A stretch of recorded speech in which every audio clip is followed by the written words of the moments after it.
ওয়ালাইকুম রহমতুল্লাহ। দেখতে পাচ্ছেন ঢাকা ময়মনসিংহ হাইওয়ে রাস্তার সাথেই এখানে 17.5 মানে 17.5 বিঘার একটি জমি বিক্রি হবে।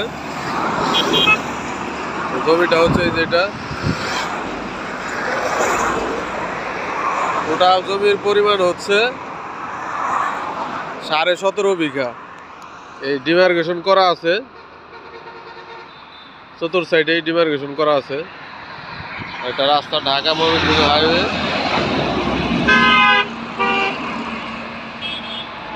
একদম হাইওয়ে রাস্তার সাথে এই জমিটাই বিক্রি হবে।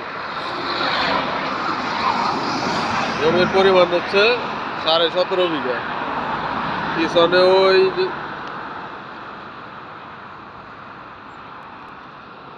পিছন সাইড আর সামনে মুখ হবে অনেক, 300-400 ফিটের মতো মুখ হবে।